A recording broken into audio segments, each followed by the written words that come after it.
ਪੰਜਾਬੀ 84 देख रहे सारे दर्शकों का स्वागत है। मैं हरप्रीत कौर ते बुलेटिन की शुरुआत करते हैं हेडलाइंस के नाल।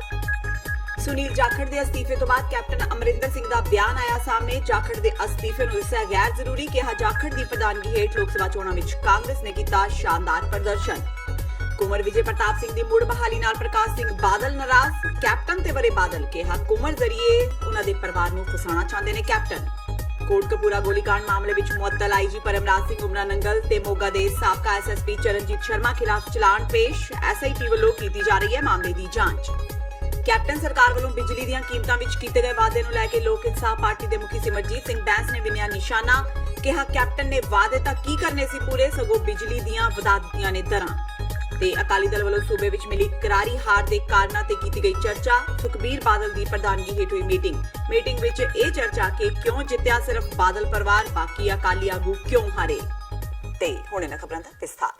ਲੋਕ ਸਭਾ ਚੋਣਾਂ 2019 ਵਿੱਚ ਜਿੱਤ ਹਾਸਲ ਕਰਨ ਵਾਲੇ ਨਰਿੰਦਰ ਮੋਦੀ ਦੇ ਸਹੁੰ ਚੁੱਕ ਸਮਾਗਮ ਵਿੱਚ ਇਸ ਵਾਰ ਪਾਕਿਸਤਾਨ ਨੂੰ ਸੱਦਾ ਨਹੀਂ ਦਿੱਤਾ ਗਿਆ।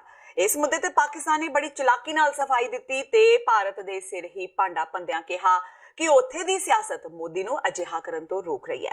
ਪਾਕਿਸਤਾਨ ਵਿਦੇਸ਼ ਮੰਤਰੀ ਸ਼ਾਹ ਮਹਿਮੂਦ ਕੁਰੈਸ਼ੀ ਨੇ ਕਿਹਾ ਕਿ ਪਾਕ ਵਿਰੋਧੀ ਕਾਰਡ ਤੇ ਹੀ ਨਰਿੰਦਰ ਮੋਦੀ ਨੇ ਚੋਣਾਂ ਜਿੱਤੀਆਂ ਤੇ ਹੁਣ ਉਹਨਾਂ ਲਈ ਤੁਰੰਤ ਪਾਕ ਨੂੰ ਸੱਦਾ ਦੇਣਾ ਆਪਣੀ ਗੱਲ ਤੋਂ ਮੁੱਕਰਨਾ ਹੋਵੇਗਾ, ਜੋ ਕਿ ਮੁਮਕਿਨ ਨਹੀਂ।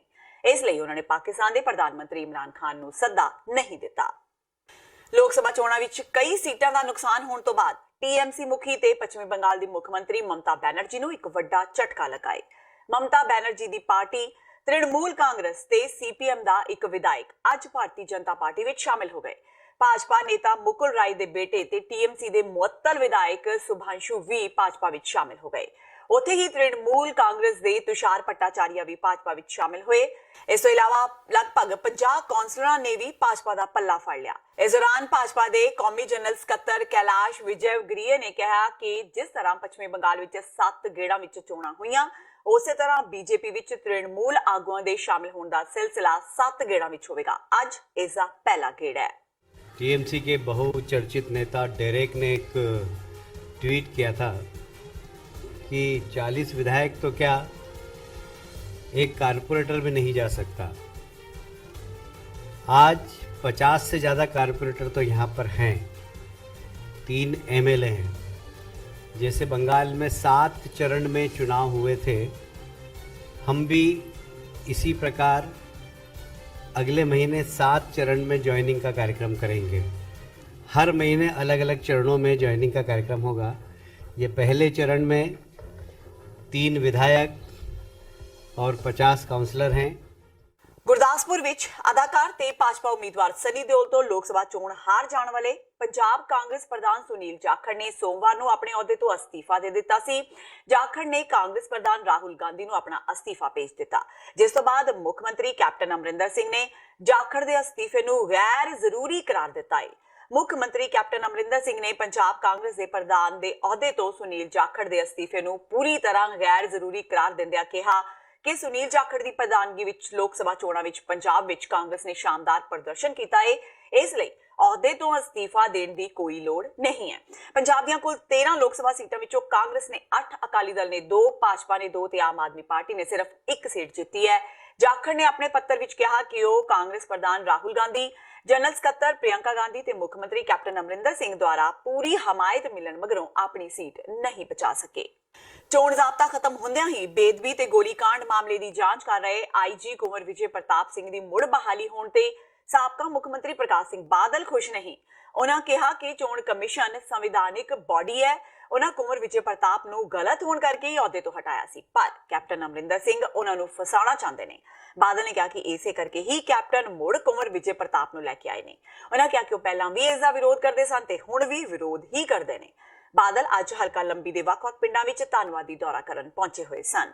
ਮਤਲਬ ਹੈ ਉਹ ਸਿਰਫ ਤੇ ਸਿਰਫ ਸਾਡੇ ਖਿਲਾਫ ਕੁਝ ਹੋਣਾ ਤੇ ਸਾਨੂੰ ਉਹਦਾ ਕੋਈ ਡਰ ਨਹੀਂ।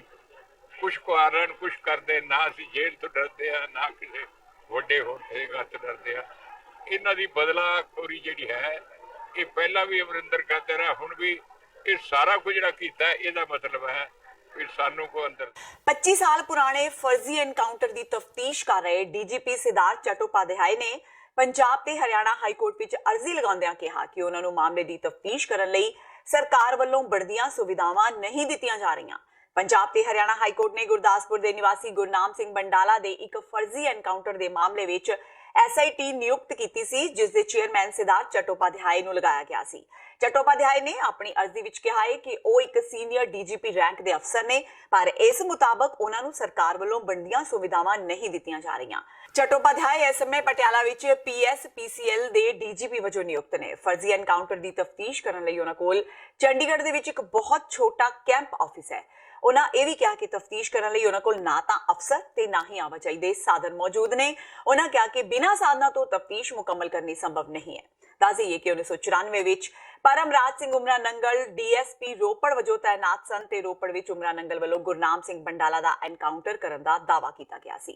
गुरदासपुर दे वसनीक सुखपाल सिंह दी मौत तो बाद गुरनाम सिंह दा फर्जी एनकाउंटर उजागर होया सी। सुखपाल सिंह दी पत्नी दलबीर कौर पंजाब ते हरियाणा हाई कोर्ट विच इंसाफ दी गुहार लेके पहुंची, जिस तो बाद हाई कोर्ट ने एक सिट बनाई ते सिद्धार्थ चट्टोपाध्याय नूं सिट दा मुखी लगा के जांच करन लई कहा। पर जो SIT के चेयरमैन है मिस्टर चट्टोपाध्याय, उनकी एक एप्लीकेशन थी जो उन्होंने एक अलग काउंसिल के थ्रू फाइल की है, स्टेट की तरफ नहीं की थी। और उस एप्लीकेशन में उन्होंने कहा है कि मुझे बेसिक इंफ्रास्ट्रक्चर भी नहीं दिया जा रहा है इन्वेस्टिगेशन के लिए, मेरे पास कमरा नहीं है, मेरे पास मैन पावर नहीं है।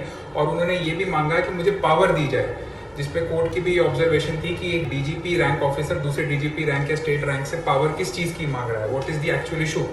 तो इसमें स्टेट को उन्होंने नोटिस किया है और 31 के लिए मैटर को रखा गया है। उस दिन स्टेट क्लैरिफाई करेगा कि क्या इशू है जिसके कारण इन्वेस्टिगेशन नहीं बढ़ पा रही, या जो मिस्टर चट्टोपाध्याय के ग्रीवेंसेज हैं उनका कैसे रिड्रेसल हो सकता है। As far as petitioner is concern, हमारा राइट ये था कि जी हम इन्वेस्टिगेशन कोर्ट से मांग रहे थे, कोर्ट ने हमारी रिक्वेस्ट पे एक SIT बना दी, बट फॉर सम रीज़न, किसी ना किसी रीज़न से कोई ना कोई अड़चन हमेशा इस इन्वेस्टिगेशन में की जा रही है। और ये एप्लीकेशन SIT हेड ने कोर्ट में मूव की है, इससे रिफ्लेक्ट होता है कि इन्वेस्टिगेशन को शायद स्टेट करवाना नहीं चाहती टू फेवर सम इंडिविजुअल। उधर अज सिट ने कोटकपूरा गोलीकांड मामले विच मुअत्तल IG परमराज सिंह उमरा नंगल ते मोगा दे साबका SSP चरणजीत शर्मा खिलाफ चलान पेश कीता है। SIT वालों फरीदकोट की अदालत विच चलान पेश किया गया। जिक्रयोग है कि SIT 2015 विच की गई श्री गुरु ग्रंथ साहिब जी की बेदबी ते इस तो बाद पंजाब विच वापरे गोलीकांड की जांच कर रही है। इस मामले विच SIT वालों मुअत्तल IG परमराज सिंह उमरा नंगल ते मोगा दे साबका SSP चरणजीत शर्मा नूं भी गिरफ्तार किया गया सी। इन्हां सारे मामलों की SIT वालों जांच की जा रही है। लोक इंसाफ पार्टी के मुखी ते विधायक सिमरजीत सिंह बैंस ने पंजाब सरकार वालों बिजली दीआं कीमतां विच कीते गए वादे नूं लैके निशाना साधिया है। बैंस ने कहा कि जो वादे कैप्टन सरकार वालों सत्ता विच आउण तो पहलां जनता नाल कीते गए सी, उन्हां विचों कोई भी वादा पूरा नहीं किया गया। इस तो इलावा उन्हां मुख मंत्री कैप्टन अमरिंदर सिंह नूं पंजाब विच लगातार हो रहीआं हिंसक घटनावां ते ध्यान देण लई कहा है। बैंस ने सूबा सरकार ते तंज कसदिआं सुनील जाखड़ के अस्तीफे बारे बोलदिआं कहा कि कैप्टन अपने आप नूं बचा रहे ने, क्योंकि उन्हां दा मिशन 13 फेल हो गया है। इन्ना ही नहीं, बैंस ने नवजोत सिद्धू की एक बार फिर तारीफ करदिआं कहा कि सिद्धू ईमानदारी नाल काम कर रहे ने, पर हार दा सारा ठीकरा उन्हां दे सिर भंन दिता गया। नवजोत सिद्धू जदों चाहण उन्हां दी पार्टी नूं अपना सकते हैं। Captain Amarinder Singh 2017 assembly election ਦੇ ਵਿੱਚ ਪੰਜਾਬ ਦੇ ਲੋਕਾਂ ਨਾਲ ਉਦਯੋਗਪਤੀਆਂ ਨਾਲ ਵਾਅਦਾ ਕੀਤਾ ਸੀ 5 ਰੁਪਏ ਯੂਨਿਟ ਬਿਜਲੀ, ਜਦ ਕਿ ਮਿਲਦੀ ਸੀ ਉਦੋਂ 7.5-8 ਰੁਪਏ, ਤੇ ਅੱਜ ਬਿਜਲੀ ਮਿਲ ਰਹੀ ਹੈ ਸਾਨੂੰ ਤਕਰੀਬਨ 11 ਰੁਪਏ ਯੂਨਿਟ ਇੰਡਸਟਰੀ ਨੂੰ, ਤੇ 10 ਰੁਪਏ 9.5-10 ਰੁਪਏ ਘਰੇਲੂ। 2.5% ਦਾ ਵਾਧਾ ਉਦਯੋਗ ਦੀ ਇੰਡਸਟਰੀ ਦੀ ਕਮਰ ਤੋੜ ਦੇਗਾ। ਮਾਤੜ ਲੋਕਾਂ ਨੂੰ ਰੋਜ਼ੀ ਰੋਟੀ ਦੇ ਲਾਲੇ ਪਏ ਹੋਏ ਆ। ਕੈਪਟਨ ਅਮਰਿੰਦਰ ਸਿੰਘ ਜੀ ਯਾਦ ਕਰੋ ਵਾਅਦੇ, MLA ਦੀ ਇਲੈਕਸ਼ਨ ਤੋਂ ਬਾਅਦ MP ਦੀ ਇਲੈਕਸ਼ਨ ਤੋਂ ਬਾਅਦ ਲੋਕਾਂ ਦੇ ਉੱਤੇ ਤੁਸੀਂ ਐਡੇ ਵੱਡੇ ਬੋਝ ਪਾਓਗੇ, ਲੋਕ ਇਹ ਸਹਿਣ ਨਹੀਂ ਕਰ ਸਕਣਗੇ। ਸੂਬੇ ਦੇ ਅੰਦਰ ਹਾਹਾਕਾਰ ਮਚੇਗੀ, ਬੇਰੁਜ਼ਗਾਰੀ ਕਾਰਨ, ਕੰਮ ਨਾ ਹੋਣ ਕਾਰਨ ਲੋਕ ਪਹਿਲਾਂ ਹੀ ਤਰਾਹ ਕਰ ਰਹੇ ਆ। ਸੋ ਇਹ 2.5% ਜਿਹੜੇ ਰੇਟ ਵਧਾਇਆ ਤੁਰੰਤ ਕੈਪਟਨ ਅਮਰਿੰਦਰ ਸਿੰਘ ਨੂੰ ਵਾਪਸ ਲੈਣੇ ਚਾਹੀਦੇ। ਹੁਣ ਕੈਪਟਨ ਅਮਰਿੰਦਰ ਸਿੰਘ 13 ਜਿੱਤੇ ਸੀ, 13 ਨਹੀਂ ਜਿੱਤ ਹੋਈਆਂ, 8 ਤੇ ਆ ਗਏ। 8 ਤੋਂ ਬਾਅਦ ਠੀਕਰਾ ਨਵਜੋਤ ਸਿੱਧੂ ਦੇ ਸਿਰ ਤੇ ਭੰਨਤਾ। ਹੁਣ ਜਾਖੜ ਸਾਹਿਬ ਵਾਲਾ ਠੀਕਰਾ ਕਿੱਥੇ ਭੰਨਣਗੇ? ਨਵਜੋਤ ਸਿੱਧੂ ਅਸੀਂ ਬੜਾ ਸਮਝਾਇਆ ਜਦੋਂ ਵਾਅਦੇ ਪੰਜਾਬ ਬਣਾਇਆ ਕਿ ਨਵਜੋਤ ਸਿੱਧੂ ਜੀ ਨਾ BJP ਨਾ ਕਾਂਗਰਸ ਤੁਹਾਡੀ ਬਣਨੀ ਨਹੀਂ ਕਿਤੇ ਵੀ। ਪੰਜਾਬ ਦੇ ਜਿਹੜੇ ਚੰਦ ਇਮਾਨਦਾਰ ਲੀਡਰ, ਪੰਜਾਬ ਹਤੈਸ਼ੀ ਲੀਡਰ ਹੈਗੇ, ਇੱਕ ਪਲੇਟਫਾਰਮ ਤੇ ਇਕੱਠੇ ਹੋ ਜਾਣ। ਮੈਂ ਅੱਜ ਵੀ ਨਵਜੋਤ ਸਿੱਧੂ ਨੂੰ ਕਹੂੰਗਾ ਕਿ ਤੁਸੀਂ ਨਿਡਰ ਹੋ ਜਾਓ। ਨਿਡਰਤਾ ਦੀ ਕਮੀ ਆ, ਇਮਾਨਦਾਰੀ ਦੀ ਤੁਹਾਡੇ ਅੰਦਰ ਕੋਈ ਕਮੀ ਨਹੀਂ। ਨਿਡਰ ਹੋ ਕੇ ਨਿੱਤਰ ਕੇ ਸਾਹਮਣੇ ਆਓ ਅੱਜ ਵੀ ਤੁਹਾਡੇ ਵਾਸਤੇ ਪੰਜਾਬ ਦੇ ਲੋਕ ਜਿਹੜੇ ਅੱਛੇ ਇਮਾਨਦਾਰ ਲੀਡਰ ਉਹਨਾਂ ਨੂੰ ਇੱਕ ਪਲੇਟਫਾਰਮ ਤੇ ਦੇਖਣਾ ਚਾਹੁੰਦੇ ਆ। ਥੋੜੀ ਜਿਹੀ ਨਿਡਰਤਾ ਦੀ ਸਿੱਧੂ ਸਾਹਿਬ ਦੇ ਅੰਦਰ ਕਮੀ ਹੈਗੀ ਆ, ਕਈ ਵਾਰੀ ਜਿਹੜਾ ਡਰਪੋਕਪੁਣਾ ਦਿਖਾ ਜਾਂਦੇ ਆ। ਮਿਲੇ ਜੋ ਵੀ ਤੁਸੀਂ ਮਿਲੋਗੇ ਜੀ? ਨਹੀਂ, ਮੇਰੀ ਤਾਂ ਅਕਸਰ ਗੱਲ ਹੋ ਜਾਂਦੀ, ਮਿਲਣ ਨੂੰ ਕਿਆ ਮਿਲ ਵੀ ਲਵਾਂਗੇ। ਨਵਜੋਤ ਸਿੱਧੂ ਦੇ ਇੱਕ ਟਵੀਟ ਨੇ ਪੰਜਾਬ ਦੀ ਸਿਆਸਤ ਪਖਾ ਦਿੱਤੀ ਹੈ। ਸਥਾਨਕ ਸਰਕਾਰਾਂ ਬਾਰੇ ਮੰਤਰੀ ਨਵਜੋਤ ਸਿੰਘ ਸਿੱਧੂ ਨੇ ਇੱਕ ਵਾਰ ਫਿਰ ਟਵਿੱਟਰ ਤੇ ਸ਼ਾਇਰਾਨਾ ਅੰਦਾਜ਼ ਵਿੱਚ ਮੁੱਖ ਮੰਤਰੀ ਕੈਪਟਨ ਅਮਰਿੰਦਰ ਸਿੰਘ ਤੇ ਨਿਸ਼ਾਨਾ ਸਾਧਿਆ ਹੈ। ਨਵਜੋਤ ਸਿੱਧੂ ਵੱਲੋਂ ਕੀਤੇ ਗਏ ਇਸ ਨਵੇਂ ਟਵੀਟ ਤੇ ਚਰਚਾ ਛਿੜ ਗਈ ਹੈ। ਸਿੱਧੂ ਨੇ ਟਵੀਟ ਕਰਦਿਆਂ ਲਿਖਿਆ ਹੈ ਕਿ ਜ਼ਿੰਦਗੀ ਆਪਣੇ ਦਮ ਤੇ ਜੀ ਜਾਂਦੀ ਹੈ, ਦੂਜਿਆਂ ਦੇ ਮੋਢੇ ਤੇ ਤਾਂ ਜਨਾਜ਼ੇ ਉੱਠਿਆ ਕਰਦੇ ਨੇ। ਅਸਲ ਵਿੱਚ ਪੰਜਾਬ ਵਿੱਚ ਜਿੱਤ ਤੋਂ ਬਾਅਦ ਮੁੱਖ ਮੰਤਰੀ ਕੈਪਟਨ ਅਮਰਿੰਦਰ ਸਿੰਘ ਦਾ ਸਿਆਸੀ ਕੱਦ ਰਾਸ਼ਟਰੀ ਕਾਂਗਰਸ ਵਿੱਚ ਕਾਫੀ ਵੱਧ ਗਿਆ ਹੈ ਤੇ ਨਵਜੋਤ ਸਿੱਧੂ ਹੁਣ ਟਵੀਟਾਂ ਰਾਹੀਂ ਹੀ ਕੈਪਟਨ ਤੇ ਨਿਸ਼ਾਨੇ ਸਾਧ ਰਹੇ ਨੇ। ਇਸ ਤੋਂ ਪਹਿਲਾਂ ਉਹਨਾਂ ਨੇ ਅਲਾਮਾ ਇਕਬਾਲ ਦੀ ਇੱਕ ਕਵਿਤਾ ਵੀ ਟਵੀਟ ਕੀਤੀ ਸੀ। ਨਵਜੋਤ ਸਿੱਧੂ ਟਵੀਟ ਕਰਕੇ ਆਪਣੇ ਸ਼ਾਇਰਾਨਾ ਅੰਦਾਜ਼ ਵਿੱਚ ਲਗਾਤਾਰ ਕੈਪਟਨ ਤੇ ਨਿਸ਼ਾਨੇ ਵਿੰਨ ਰਹੇ ਨੇ। ਤੇ ਹੁਣ ਵੇਲਾ ਹੋ ਗਿਆ ਬ੍ਰੇਕ ਦਾ। ਬਾਕੀ ਦੀਆਂ ਖਬਰਾਂ ਇਸ ਬ੍ਰੇਕ ਤੋਂ ਬਾਅਦ।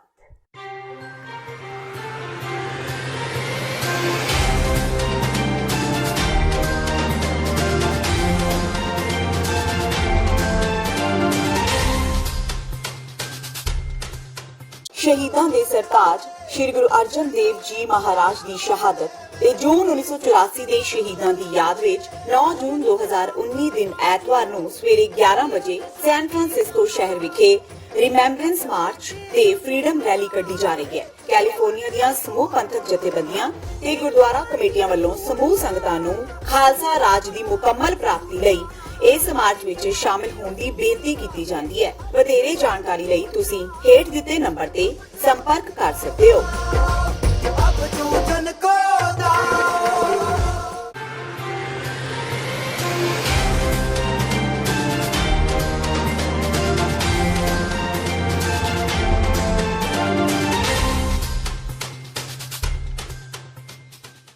ਬ੍ਰੇਕ ਤੋਂ ਬਾਅਦ ਟੀਵੀ 84 ਦੇ ਖਬਰਾਂ ਦੇ ਬੁਲੇਟਿਨ ਵਿੱਚ ਸਵਾਗਤ ਹੈ। ਵਧਦੇ ਹਾਂ ਅਗਲੀ ਖਬਰ ਵੱਲ। ਲੋਕ ਸਭਾ ਚੋਣਾਂ ਦੇ ਨਤੀਜਿਆਂ ਮਗਰੋਂ ਸ਼੍ਰੋਮਣੀ ਅਕਾਲੀ ਦਲ ਨੇ ਮੰਥਨ ਕਰਨ ਲਈ ਇੱਕ ਬੈਠਕ ਕੀਤੀ। ਸ਼੍ਰੋਮਣੀ ਅਕਾਲੀ ਦਲ ਦੇ ਪ੍ਰਧਾਨ ਸੁਖਬੀਰ ਸਿੰਘ ਬਾਦਲ ਦੀ ਪ੍ਰਧਾਨਗੀ ਹੇਠ ਅਕਾਲੀ ਦਲ ਹਾਰ ਦੇ ਕਾਰਨਾਂ ਦੀ ਸਮੀਖਿਆ ਕਰਨ ਲਈ ਇਹ ਬੈਠਕ ਕਰ ਰਿਹਾ ਹੈ। ਬੈਠਕ ਵਿੱਚ ਇਸ ਗੱਲ ਤੇ ਚਰਚਾ ਰਹੀ ਕਿ ਪੰਜਾਬ ਵਿੱਚ ਬਾਦਲ ਪਰਿਵਾਰ ਤਾਂ ਜਿੱਤ ਗਿਆ, ਪਰ ਸ਼੍ਰੋਮਣੀ ਅਕਾਲੀ ਦਲ ਦਾ ਹੋਰ ਕੋਈ ਵੀ ਉਮੀਦਵਾਰ ਕਿਉਂ ਨਹੀਂ ਜਿੱਤ ਸਕਿਆ। ਬੈਠਕ ਲਈ ਅਕਾਲੀ ਦਲ ਦੀ ਕੋਰ ਕਮੇਟੀ ਸਮੇਤ ਸਾਰੇ ਲੋਕ ਸਭਾ ਉਮੀਦਵਾਰਾਂ ਨੂੰ ਸੱਦਾ ਦਿੱਤਾ ਗਿਆ ਸੀ, ਪਰ ਕੁਝ ਵੱਡੇ ਚਿਹਰੇ ਬੈਠਕ ਵਿੱਚੋਂ ਗੈਰ ਹਾਜ਼ਰ ਰਹੇ। ਬਠਿੰਡਾ ਤੋਂ ਸਾਂਸਦ ਚੁਣੇ ਗਏ ਹਰਸਿਮਰਤ ਕੌਰ ਬਾਦਲ, ਪਰਮਿੰਦਰ ਸਿੰਘ ਢੀਂਡਸਾ ਤੇ ਬੀਬੀ ਜਾਗੀਰ ਕੌਰ ਬੈਠਕ ਦਾ ਹਿੱਸਾ ਨਹੀਂ ਰਹੇ। ਇਸ ਤੋਂ ਇਲਾਵਾ ਇਸ ਬੈਠਕ ਵਿੱਚ ਪੰਜਾਬ ਵਿੱਚ ਆਉਣ ਵਾਲੀਆਂ ਜ਼ਿਮਨੀ ਚੋਣਾਂ ਦਾ ਵੀ ਜ਼ਿਕਰ ਹੋਇਆ। ਸ਼੍ਰੋਮਣੀ ਅਕਾਲੀ ਦਲ ਵਿੱਚ ਮੁੜ ਖਾਨਾ ਜੰਗੀ ਸ਼ੁਰੂ ਹੋ ਗਈ ਹੈ। ਅਕਾਲੀ ਦਲ ਦੇ ਪ੍ਰਧਾਨ ਸੁਖਬੀਰ ਸਿੰਘ ਬਾਦਲ ਵੱਲੋਂ ਮਨਜੀਤ ਸਿੰਘ ਜੀਕੇ ਦੀ ਪਾਰਟੀ ਵਿੱਚੋਂ ਛੁੱਟੀ ਕਰਨ ਮਗਰੋਂ ਦਿੱਲੀ ਸਿੱਖ ਗੁਰਦੁਆਰਾ ਪ੍ਰਬੰਧਕ ਕਮੇਟੀ ਦੇ ਸਾਬਕਾ ਪ੍ਰਧਾਨ ਜੀਕੇ ਨੇ ਕਈ ਖੁਲਾਸੇ ਕੀਤੇ ਨੇ। ਜੀਕੇ ਨੇ ਇਸ਼ਾਰਾ ਕੀਤਾ ਕਿ ਡੇਰਾ ਮਾਫੀ ਵਿੱਚ ਵੱਡੇ ਅਕਾਲੀ ਆਗੂਆਂ ਦਾ ਹੱਥ ਸੀ। ਉਹਨਾਂ ਚੋਣਾਂ ਵਿੱਚ ਗੁਰਦੁਆਰਾ ਕਮੇਟੀ ਦੇ ਫੰਡ ਵਰਤਣ ਦੇ ਵੀ ਇਲਜ਼ਾਮ ਲਗਾਏ। ਜੀਕੇ ਨੇ ਕਿਹਾ ਕਿ ਉਹ ਪਾਰਟੀ ਹਾਈ ਕਮਾਂਡ ਦੀ ਬਲੈਕਮੇਲਿੰਗ ਦਾ ਜਵਾਬ ਦੇਣ ਦੀ ਥਾਂ ਸੰਗਤ ਦੀ ਕਚਹਿਰੀ ਵਿੱਚ ਜਵਾਬ ਦੇਣਾ ਜ਼ਿਆਦਾ ਬਿਹਤਰ ਸਮਝਦੇ ਨੇ। ਉਹਨਾਂ ਕਿਹਾ ਕਿ ਅਸਤੀਫਾ ਲਿਆ ਨਹੀਂ ਗਿਆ ਸੀ, ਸਗੋਂ ਉਹਨਾਂ ਦੋਸ਼ ਲੱਗਣ ਮਗਰੋਂ ਖੁਦ ਅਸਤੀਫਾ ਸੌਂਪਿਆ ਸੀ। ਮਨਜਿੰਦਰ ਸਿੰਘ ਸਿਰਸਾ ਤੇ ਵਾਰ ਕਰਦਿਆਂ ਜੀਕੇ ਨੇ ਦਾਅਵਾ ਕੀਤਾ ਕਿ ਸਿਰਸਾ ਨੇ ਕਮੇਟੀ ਦਾ ਫੰਡ ਚੋਣ ਪ੍ਰਚਾਰ ਲਈ ਵਰਤਿਆ ਸੀ। ਜੀਕੇ ਨੇ ਦਾਅਵਾ ਕੀਤਾ ਹੈ ਕਿ ਉਹਨਾਂ ਪੰਜਾਬ ਵਿਧਾਨ ਸਭਾ ਦੀਆਂ ਚੋਣਾਂ ਲਈ ਪ੍ਰਚਾਰ ਮੌਕੇ ਵੀ ਡੇਰਾ ਸਿਰਸਾ ਨੂੰ ਮਾਫੀ, ਅਕਾਲੀ ਉਮੀਦਵਾਰਾਂ ਦਾ ਡੇਰੇ ਤੇ ਵੋਟ ਮੰਗਣ ਜਾਣਾ, ਬਰਗਾੜੀ ਵਿੱਚ ਬੇਦਬੀ ਤੇ ਬਹਿਬਲ ਕਲਾਂ ਗੋਲੀकांड ਆਦਿ ਲਈ ਪਾਰਟੀ ਨੀਤੀਆਂ ਤੇ ਉਜੜ ਜਤਾਇਆ ਸੀ। ਹੁਣ ਲੋਕ ਸਭਾ ਚੋਣਾਂ ਵਿੱਚ ਨਮੋਸ਼ੀਜਨਕ ਨਤੀਜਿਆਂ ਮਗਰੋਂ ਅਨੁਸ਼ਾसन ਦਾ ਡੰਡਾ ਉਹਨਾਂ ਤੇ ਚਲਾਇਆ जा रहा है। अगर कहा कि बरगाड़ी गलत हुआ, डेरा माफी आपने संगत को कॉन्फिडेंस लिए बगैर दे दी, गलत हुआ। अगर आपने गुरु ग्रंथ साहब की बेदबी के ऊपर जो दोषी थे उनको नहीं पकड़ा, अपनी सरकार रहते नहीं पकड़ा, आप बच्चों पे गोली चला दी जो गुरु ग्रंथ साहब के लिए बैठे थे। उससे पहले किसान मोर्चा सारा पंजाब में रेलें जला दी उन्होंने। उससे पहले बैकवर्ड क्लासेस वालों का मोर्चा लगा था, तब हमने किसी को लाठी भी नहीं मारी। ये गलत है। तो मैं समझता हूं कि जब इलेक्शन हो रही थी 2017 में, मेरे को उन्होंने वहां से वापस भेज दिया था कि आप वापस जाइए और इस तरीके की बयानबाजी ना करें। पर मैं अपनी बात पे अटल हूं, ये पार्टी को सोचना पड़ेगा। मैंने रिजाइन दिया, सारे मेरे साथ बैठे थे, मैंने क्लियर बोला था जो पुलिस की कार्रवाई होगी उस पर दूंगा। और जहां तक उन्होंने मेरे को सवाल किया था कि इलेक्शनों में फंड जाता, मैंने कहा हाँ गुरुद्वारा कमेटी का फंड जाता, वक्त आने पर सारी चीज सामने आएगी, और गया। और मैं ये समझता हूं कि ये करप्शन की बात करते हैं कि जो मेरे पे केस डाल रहा है वो 5 करोड़ की सब्जियां देता है, वो 5 करोड़ की जो सब्जियां देता है उसका बिल कोई मेरे को पढ़ के दिखा दे उसका बिल कोई मेरे को पढ़ के दिखा दे कि आलू है, टमाटर है, टिंडे हैं, भिंडी है, 5 करोड़ के बिल देता है। और गुरुद्वारा कमेटी कहती है, गुरुद्वारा कमेटी ये दिसंबर के महीने में उस वक्त के कार्यकारी प्रधान हरमीत सिंह कालका कमेटी बनाते हैं, हरजीत सिंह और भूपिंदर सिंह भुल्लर की, कि इसकी इंक्वायरी होनी चाहिए। लेकिन जब पिछले महीने इसी साल अभी 1 महीना पहले जब शंटी आरटीआई लगाता है, गुरुद्वारा कमेटी जवाब देती है कि कोई हेराफेरी नहीं हुई। 5 करोड़ की सब्जी जो 5 महीने में ली गई थी उसमें कोई हेराफेरी नहीं हुई और हमने कोई कमेटी नहीं बनाई, हमने कोई इंक्वायरी ऑर्डर नहीं करी। मैं समझता हूँ कि उसको बचाने की बात कर रहे हैं और मेरे को फंसाने की बात कर रहे हैं। ये बड़ा कुछ सबके सामने आएगा, आने वाला वक्त बताएगा। दल खालसा ने बठिंडा विच अज एक प्रेस कानफ्रेंस करके कहा कि 84 विच शहीद होए सिखां नूं श्रद्धांजलि देण लई आउण वाली 5 जून नूं अमृतसर विच सिख जथेबंदियां वालों कल्लूकारा यादगारी मार्च कढिया जाएगा। इस मौके उन्हां लोकां नूं भी अपील की कि वो 6 जून नूं हर वार की तरह शहर बंद करके इस यादगारी मार्च विच हिस्सा लैण। इस दौरान बीते दिनी फरीदकोट जिले विच पुलिस कस्टडी विच जसपाल सिंह नाम के नौजवान की मौत ते दुख साझा करदे उन्हां कहा कि पीड़ित परिवार नूं इंसाफ मिलना चाहिदा है। ਜਿਹੜਾ ਘੱਲੂਘਾਰਾ ਯਾਦਗਾਰੀ ਹਫ਼ਤਾ ਆ ਰਿਹਾ ਵਾ ਜੂਨ ਦੇ ਵਿੱਚ, ਉਹਨੂੰ ਮਨਾਉਣ ਦੇ ਲਈ ਅਸੀਂ ਉਸ ਘੱਲੂਘਾਰੇ ਦੀ ਯਾਦ ਦੇ ਵਿੱਚ ਜਿਹੜਾ ਯਾਦਗਾਰੀ ਮਾਰਚ ਆ 5 ਜੂਨ ਨੂੰ ਸ਼ਾਮ ਨੂੰ ਅੰਮ੍ਰਿਤਸਰ ਦੇ ਵਿੱਚ ਕੱਢਿਆ ਜਾਣਾ ਵਾ। ਉਸ ਦੇ ਲਈ ਵਿਚਾਰਾਂ ਕੀਤੀਆਂ ਨੇ ਤੇ ਸੰਗਤਾਂ ਨੂੰ, ਸਮੂਹ ਪੰਥਕ ਜਥੇਬੰਦੀਆਂ ਨੂੰ ਤੇ ਇਨਸਾਫ ਪਸੰਦ ਸਾਰੇ ਲੋਕਾਂ ਨੂੰ ਅਸੀਂ ਸੱਦਾ ਦੇਣ ਦੇ ਲਈ ਅੱਜ ਪ੍ਰੈਸ ਕਾਨਫਰੰਸ ਕਰ ਰਹੇ ਹਾਂ ਤੇ ਸਾਰਿਆਂ ਨੂੰ ਅਸੀਂ ਬੇਨਤੀ ਕਰ ਰਹੇ ਹਾਂ ਕਿ ਆਪਣੇ ਪੰਥਕ ਫਰਜ਼ਾਂ ਨੂੰ ਵਿਚਾਰਦੇ ਹੋਏ ਤੇ ਉਸ ਯਾਦਗਾਰੀ ਮਾਰਚ ਦੇ ਵਿੱਚ ਸ਼ਾਮਲ ਹੋਣ ਤੇ ਅੰਮ੍ਰਿਤਸਰ ਦੇ ਨਿਵਾਸੀ ਜਿਹੜੇ ਕਾਰੋਬਾਰੀ ਅਦਾਰੇ ਨੇ ਉਹਨਾਂ ਨੂੰ ਅਸੀਂ ਬੇਨਤੀ ਕਰਦੇ ਹਾਂ ਕਿ ਉਹ 6 ਜੂਨ ਨੂੰ ਆਪਣੇ ਜਿਹੜੇ ਕਾਰੋਬਾਰ ਬੰਦ ਰੱਖ ਕੇ ਉਸ ਸ਼ਹੀਦਾਂ ਨੂੰ ਸ਼ਰਧਾਂਜਲੀ ਭੇਟ ਕਰਨ ਤੇ ਸਾਰੀ ਕੌਮ ਨੂੰ ਅਸੀਂ ਬੇਨਤੀ ਕਰਦੇ ਹਾਂ ਕਿ ਜਿੱਥੇ ਵੀ ਹੋ ਸਕੇ ਇਸ ਜਿਹੜੇ ਨਾ ਭੁੱਲਣਯੋਗ ਜਿਹੜਾ ਹਫ਼ਤਾ ਜੂਨ ਦਾ ਆ ਰਿਹਾ ਵਾ, ਜੋ ਘੱਲੂਘਾਰਾ 1983 ਦੇ ਵਿੱਚ ਕੌਮ ਦੇ ਉੱਤੇ ਤੀਸਰਾ ਵੱਡਾ ਘੱਲੂਘਾਰਾ ਵਾਪਰਿਆ, ਉਸ ਦੇ ਵਿੱਚ ਸਮੂਹ ਸ਼ਹੀਦ ਹੋਏ ਨੇ ਸਾਰਿਆਂ ਨੂੰ ਯਾਦ ਕਰਨ, ਆਪਣੇ ਮਨਾਂ ਦੇ ਵਿੱਚ ਵਸਾਉਣ ਤੇ ਇਸ ਨੂੰ ਮਹਿਸੂਸ ਕਰਨ ਉਸ ਦਰਦ ਨੂੰ ਤੇ ਆਉਣ ਵਾਲੇ ਸਮੇਂ ਦੀ ਜਿਹੜੀ ਰਣਨੀਤੀ ਆ ਉਹ ਘੜਨ। ਤੇ ਇਸ ਦੇ ਲਈ ਅਸੀਂ ਸਾਰੀਆਂ ਪੰਥਕ ਜਥੇਬੰਦੀਆਂ ਨੂੰ, ਸਾਰੇ ਇਨਸਾਫ ਪਸੰਦ ਲੋਕਾਂ ਨੂੰ ਬੇਨਤੀ ਕਰਦੇ ਹਾਂ ਕਿ ਸਾਡੀ ਇਸ ਦਲ ਖਾਲਸਾ ਤੇ ਸਿੱਖ ਯੂਥ ਆਫ ਪੰਜਾਬ ਅਤੇ ਹੋਰ ਸ਼੍ਰੋਮਣੀ ਅਕਾਲੀ ਦਲ ਅੰਮ੍ਰਿਤਸਰ ਤੇ ਹੋਰ ਸਾਰੀਆਂ ਪੰਥਕ ਜਥੇਬੰਦੀਆਂ ਦੇ ਸਹਿਯੋਗ ਦੇ ਨਾਲ ਅਸੀਂ ਇਹ ਮਾਰਚ ਇਸ ਸਾਲ ਕੱਢ ਰਹੇ ਹਾਂ ਤੇ ਇਸ ਦੇ ਵਿੱਚ ਵੱਡੀ ਗਿਣਤੀ ਵਿੱਚ ਪਹੁੰਚਣ। ਚੋਣ ਜ਼ਾਬਤਾ ਖਤਮ ਹੁੰਦਿਆਂ ਹੀ ਪੰਜਾਬ ਵਾਸੀਆਂ ਨੂੰ ਬਿਜਲੀ ਦੀਆਂ ਵਧੀਆਂ ਦਰਾਂ ਦਾ ਤੋਹਫਾ ਮਿਲ ਗਿਆ ਹੈ। ਬਿਜਲੀ ਰੈਗੂਲੇਟਰੀ ਕਮਿਸ਼ਨ ਨੇ ਬਿਜਲੀ ਦੇ ਉਤਪਾਦਨ ਤੇ ਖਰਚਿਆਂ ਵਿੱਚ 564.62 ਕਰੋੜ ਰੁਪਏ ਦੇ ਘਾਟੇ ਨੂੰ ਪੂਰਾ ਕਰਨ ਲਈ 2.14% ਦਰ ਨਾਲ ਵੱਖ-ਵੱਖ ਟੈਰਿਫ ਵਿੱਚ 8 ਪੈਸੇ ਪ੍ਰਤੀ ਯੂਨਿਟ ਦਾ ਵਾਅਦਾ ਕਰ ਦਿੱਤਾ ਹੈ। ਇਸ ਤਰ੍ਹਾਂ ਰੈਗੂਲੇਟਰੀ ਕਮਿਸ਼ਨ ਨੇ ਲੋਕ ਸਭਾ ਚੋਣਾਂ ਖਤਮ ਹੁੰਦਿਆਂ ਹੀ ਉਪਭੋਗਤਾਵਾਂ ਨੂੰ ਬਿਜਲੀ ਦਾ ਝਟਕਾ ਦੇ ਦਿੱਤਾ ਹੈ। ਇਹ ਵਾਅਦਾ 1 ਅਪ੍ਰੈਲ ਤੋਂ ਲਾਗੂ ਕੀਤਾ ਜਾਣਾ ਸੀ, ਪਰ ਲੋਕ ਸਭਾ ਚੋਣਾਂ ਕਰਕੇ ਲੋਕਾਂ ਦੇ ਵਿਰੋਧ ਨੂੰ ਦੇਖਦਿਆਂ ਬਿਜਲੀ ਦਰਾਂ ਵਿੱਚ ਵਾਧੇ ਦਾ ਫੈਸਲਾ ਟਾਲ ਦਿੱਤਾ ਗਿਆ ਸੀ। ਰੈਗੂਲੇਟਰੀ ਕਮਿਸ਼ਨ ਨੇ ਦਾਅਵਾ ਕੀਤਾ ਹੈ ਕਿ ਵਧੀਆਂ ਦਰਾਂ 1 ਜੂਨ ਤੋਂ 31 ਮਾਰਚ 2020 ਤੱਕ 10 ਮਹੀਨਿਆਂ ਲਈ ਵਸੂਲ ਕੀਤੀਆਂ ਜਾਣਗੀਆਂ। ਜੇਕਰ ਵਿੱਤੀ ਸਾਲ ਲਈ ਦਰਾਂ ਵਸੂਲ ਕੀਤੀਆਂ ਜਾਂਦੀਆਂ ਤਾਂ ਇਹ ਵਾਧਾ 1.78% ਦਰ ਨਾਲ ਹੋਣਾ ਸੀ। ਰੇਟ ਵਧਣ ਨਾਲ ਜੀ ਹਰ ਤਰ੍ਹਾਂ ਦਾ ਅਸਰ ਪੈਣਾ, ਜਿਵੇਂ ਗਰੀਬ ਦੀ ਰਸੋਈ 'ਚ ਸਭ ਤੋਂ ਵੱਡਾ ਪ੍ਰਭਾਵ ਪਊਗਾ। ਮਹਿੰਗਾਈ ਅੱਗੇ ਬਹੁਤ ਵੱਧਦਾ ਹੈ, ਖਰਚਾ ਚੱਲਦਾ ਨਹੀਂ ਗਰੀਬ ਦਾ ਜੀ। ਰੇਟ ਵਧਣ ਨਾਲ ਉਸ ਦੇ ਖਰਚੇ ਹੋਰ ਵੱਧ ਜਾਣਗੇ। ਗਰੀਬ ਬੰਦੇ ਦੀ ਇੱਕ ਤਰ੍ਹਾਂ ਦੀ ਰੀੜ੍ਹ ਦੀ ਹੱਡੀ 'ਤੇ ਵਾਰ ਹੋਇਆ ਜੀ, ਬਹੁਤ ਬੁਰਾ ਹਾਲ। ਬਿਜਲੀ ਦੇ ਰੇਟ ਵਧਾ ਰਹੇ ਨੇ, ਵਾਰ-ਵਾਰ ਵਧਾ ਰਹੇ ਨੇ। ਅਮੀਰਾਂ ਨੂੰ ਤਾਂ ਸ਼ਾਇਦ ਕੋਈ ਨਹੀਂ ਫਰਕ ਪਏਗਾ, ਜੋ ਫਰਕ ਪੈ ਰਿਹਾ ਉਹ ਮਿਡਲ ਕਲਾਸ ਨੂੰ ਪੈ ਰਿਹਾ ਜਾਂ ਜਿਹੜੇ ਨੀਵੇਂ ਲੋਕ ਹੈ, ਗਰੀਬ ਲੋਕ, ਉਹਨਾਂ ਨੂੰ ਪੈ ਰਿਹਾ। ਸਰਕਾਰ ਬਿਜਲੀ ਦਾ ਰੇਟ 3 ਵਾਰੀ ਵਧਾ ਚੁੱਕੀ ਹੈ ਤੇ ਬਿਜਲੀ ਸਪਲਾਈ ਫਿਰ ਵੀ ਪੂਰੀ ਹੈ ਨਹੀਂ ਗੀ। ਕੁਝ ਸਮਝ ਨਹੀਂ ਆ ਰਿਹਾ ਕਿ ਕਰ ਰਹੀ ਕੀ ਰਹੇ, ਰੇਟ ਕਿਸ ਚੀਜ਼ ਦਾ ਵਧਾ ਰਿਹਾ। ਬਿਜਲੀ ਦੇ ਹੀ ਨਹੀਂ ਰਹੇ ਤਾਂ ਸਪਲਾਈ ਕਿਸ ਚੀਜ਼ ਦਾ ਰੇਟ ਵਧਾ ਰਹੇ ਨੇ ਇਹ। ਬਸ ਇਹੀ ਕਹਿਣਾ ਚਾਹੁੰਦੇ ਹਾਂ ਕਿ ਥੋੜ੍ਹਾ ਜਿਹਾ ਸਰਕਾਰ ਨੂੰ ਦੇਖਣਾ ਚਾਹੀਦਾ ਕਿ ਯਾਰ ਆਪਦਾ ਫਾਇਦਾ ਹੀ ਨਾ ਦੇਖੀ ਜਾਵੇ, ਲੋਕਾਂ ਦਾ ਫਾਇਦਾ ਵੀ ਦੇਖੇ। ਲੋਕਾਂ ਕੋਲ ਕੰਮ ਦਾ ਮੋਦੀ ਦੇ ਪਹਿਲੇ ਬੰਦ ਹੋਏ ਪਏ ਸਾਰੇ ਕੁਝ, ਤੇ ਦੂਜੇ ਪਾਸੇ ਕਮਾਈਆਂ ਹੈ ਨਹੀਂ ਤੇ ਖਰਚੇ ਵਧਾਈ ਤੁਰੀ ਜਾਂਦੇ ਆ। ਪਿਛਲੇ 3 ਦਿਨਾਂ ਦੇ ਅੰਦਰ ਪੰਜਾਬ ਵਿੱਚ ਕਰੀਬ 10 ਕੁੜੀਆਂ ਨਾਲ ਜਬਰ ਜਨਾਹ ਹੋਣ ਦੇ ਮਾਮਲੇ ਸਾਹਮਣੇ ਆਏ ਨੇ। ਇਹਨਾਂ ਮਾਮਲਿਆਂ ਦੇ ਸਬੰਧ ਵਿੱਚ ਪੰਜਾਬ ਵੂਮਨ ਕਮਿਸ਼ਨ ਨੇ ਗੰਭੀਰ ਨੋਟਿਸ ਜਾਰੀ ਕੀਤਾ ਹੈ। ਜਾਣਕਾਰੀ ਮੁਤਾਬਕ ਅੰਮ੍ਰਿਤਸਰ ਪਹੁੰਚੀ ਕਮਿਸ਼ਨ ਦੀ ਚੇਅਰਪਰਸਨ ਮਨੀਸ਼ਾ ਗੁਲਾਟੀ ਨੇ ਦੱਸਿਆ ਕਿ ਕਮਿਸ਼ਨ ਵੱਲੋਂ ਇਹਨਾਂ ਮਾਮਲਿਆਂ ਦੇ ਸਬੰਧ ਵਿੱਚ ਕਾਰਵਾਈ ਕਰਨ ਲਈ ਪੰਜਾਬ ਸਰਕਾਰ ਤੇ ਪੰਜਾਬ ਪੁਲਿਸ ਨੂੰ ਇੱਕ ਪੱਤਰ ਲਿਖਿਆ ਗਿਆ ਹੈ। ਮੈਡਮ ਗੁਲਾਟੀ ਨੇ ਮੰਨਿਆ ਕਿ ਪੁਲਿਸ ਦੀ ਢਿੱਲੀ ਕਾਰਵਾਈ ਤੇ ਪੁਲਿਸ ਵੱਲੋਂ ਚਲਾਨ ਪੇਸ਼ ਨਾ ਕਰਨ ਕਰਕੇ ਹੀ ਕਈ ਦੋਸ਼ੀ ਬਚ ਜਾਂਦੇ ਨੇ, ਜਿਸ ਕਾਰਨ ਉਹਨਾਂ ਨੂੰ ਸਜ਼ਾ ਨਹੀਂ ਮਿਲ ਪਾਉਂਦੀ। ਮੇਨ ਮੋਟਿਵ ਸਾਡਾ ਇਹੋ ਹੀ ਹੈ ਕਿ ਆਪਾਂ ਆਪਣੀ ਬੱਚੀਆਂ ਨੂੰ ਸਟਰੋਂਗ ਕਰੀਏ, ਉਹਨਾਂ ਦੇ ਰਾਈਟਸ ਦਾ ਉਹਨਾਂ ਨੂੰ ਪਤਾ ਹੋਣਾ ਚਾਹੀਏ ਕਿ ਉਹਨਾਂ ਦੀ ਪਾਵਰਾਂ ਕੀ ਨੇ। ਟਾਈਮ ਟੂ ਟਾਈਮ ਅੱਜ ਕੱਲ੍ਹ ਜਿਹੜੇ ਸਾਡੇ ਕ੍ਰਾਈਮ ਵੱਧ ਰਹੇ ਨੇ, ਰੇਪ ਦੇ ਕੇਸਿਸ ਬਹੁਤ ਵੱਧ ਰਹੇ ਨੇ। ਕੱਲ ਵੀ ਮੈਨੂੰ ਇੱਕ ਮੀਡੀਆ ਦੁਆਰਾ ਇਨਫੋਰਮ ਕੀਤਾ ਗਿਆ ਕਿ ਕੱਲ ਦੇ ਦਿਨ ਵਿੱਚ 8 ਰੇਪ ਪੂਰੇ ਪੰਜਾਬ ਵਿੱਚ ਹੋਏ ਨੇ। ਤੇ ਕਿਉਂ ਇਸ ਤਰ੍ਹਾਂ ਹੋ ਰਿਹਾ ਹੈ, ਜਾਂ ਸਾਡੀ ਸਰਕਾਰਾਂ ਕੀ ਕਰ ਰਹੀਆਂ ਨੇ, ਸਾਡੀ ਪੰਜਾਬ ਦੀ ਪੁਲਿਸ ਦਾ ਕੀ ਰੋਲ ਹੈ, ਜਾਂ ਸਾਨੂੰ ਆਪਣੇ ਆਪ ਨੂੰ ਕਿਸ ਤਰ੍ਹਾਂ ਬਚਾ ਕੇ ਰੱਖਣਾ ਹੈ, ਜਾਂ ਕੀ ਸਾਡੀ ਆਪਣੀ ਰਿਸਪੌਂਸਿਬਿਲਿਟੀਜ਼ ਨੇ, ਕੀ ਸਾਡੇ ਰਾਈਟਸ ਨੇ, ਉਹ ਹੀ ਅੱਜ ਬੱਚਿਆਂ ਨਾਲ ਰੂਬਰੂ ਹੋਣਾ ਹੈ। ਦੇਖੋ ਕਿਤੇ ਨਾ ਕਿਤੇ ਕਮੀਆਂ ਤੇ ਹੈ ਹੀ ਨੇ। ਆਪਾਂ ਇਹ ਨਹੀਂ ਕਹਿ ਸਕਦੇ ਕਿ ਪੂਰਾ ਪੰਜਾਬ ਦਾ ਪੁਲਿਸ ਡਿਪਾਰਟਮੈਂਟ ਦਰੁਸਤ ਹੈਗਾ। ਚੱਲ ਰਿਹਾ ਹਰ ਚੀਜ਼ ਵਿੱਚ, ਹਰ ਚੀਜ਼ ਵਿੱਚ ਕਮੀਆਂ ਹੁੰਦੀਆਂ ਨੇ, ਚੱਲ ਰਿਹਾ ਇਹਦੇ ਤੇ ਵੀ ਥੋੜਾ ਜਿਹਾ ਮੁਸਤੈਦੀ ਲੈਣ ਦੀ ਲੋੜ ਹੈ ਸਰਕਾਰ ਨੂੰ ਵੀ। ਜਿਹੜਾ ਪੁਲਿਸ ਦੇ ਮੁਲਾਜ਼ਮ ਨੇ ਕਿਸੇ ਲੇਡੀਜ਼ ਨਾਲ ਮਾਰ ਕੁਟਾਈ ਕੀਤੀ, ਮੈਂ ਵੀ ਦੇਖਿਆ ਹੈ ਵੀਡੀਓ, ਕਿ ਡੀਜੀਪੀ ਨਾਲ ਮੇਰੀ ਗੱਲ ਹੋਈ ਹੈ, ਸਖਤ ਕਾਰਵਾਈ ਕੀਤੀ ਜਾਏਗੀ ਇਹੋ ਜਿਹੇ ਮੁਲਾਜ਼ਮਾਂ ਤੇ ਕਿ ਰਾਤ ਤੋਂ ਇਹੋ ਜਿਹੀ ਘਟਨਾਵਾਂ ਨਾ ਵਾਪਰਨ। ਐਕਸ਼ਨ ਕੀ ਲਿਆ ਜੀ ਉਸ ਤੇ? ਐਕਸ਼ਨ ਡੀਜੀਪੀ ਨੂੰ ਲਿਖ ਕੇ ਭੇਜਦਾ, ਸਸਪੈਂਡ ਹੋਏਗਾ ਬੰਦਾ ਜਿੰਨੇ ਵੀ ਇਹ ਕੀਤਾ, ਕਿਉਂਕਿ ਔਰਤ ਤੇ ਹੱਥ ਚੁੱਕਣਾ ਬਹੁਤ ਹੀ ਇੱਕ ਵੱਡਾ ਜੁਰਮ ਹੈ। ਅੰਮ੍ਰਿਤਸਰ ਦੇ ਹਿੰਦੂ ਨੇਤਾ ਵਿਪਨ ਸ਼ਰਮਾ ਕਤਲकांड ਵਿੱਚ ਪੁਲਿਸ ਨੇ 2 ਦੋਸ਼ੀਆਂ ਨੂੰ ਗ੍ਰਿਫਤਾਰ ਕਰਨ ਵਿੱਚ ਸਫਲਤਾ ਹਾਸਲ ਕੀਤੀ ਹੈ।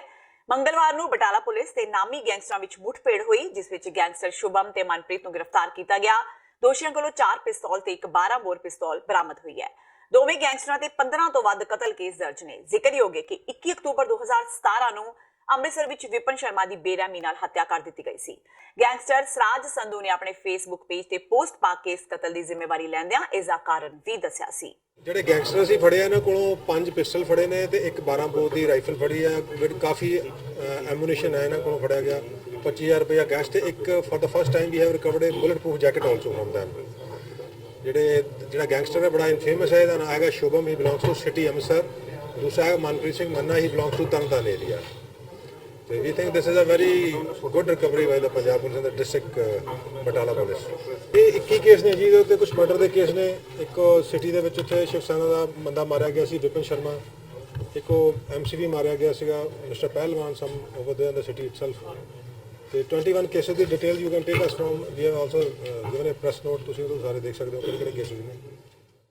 ਲੁਧਿਆਣਾ ਦੇ ਹਲਕਾ ਪਾਇਲ ਵਿੱਚ ਪੈਂਦੇ ਪਿੰਡ ਬਰਮਾਲੀਪੁਰ ਵਿਖੇ ਇੱਕ 4 ਸਾਲ ਦੇ ਮਾਸੂਮ ਬੱਚੇ ਨੂੰ ਆਵਾਰਾ ਕੁੱਤੇ ਵੱਲੋਂ ਨੋਚ ਕੇ ਜ਼ਖਮੀ ਕਰ ਦਿੱਤੇ ਜਾਣ ਦੀ ਮੰਦਭਾਗੀ ਖਬਰ ਹੈ।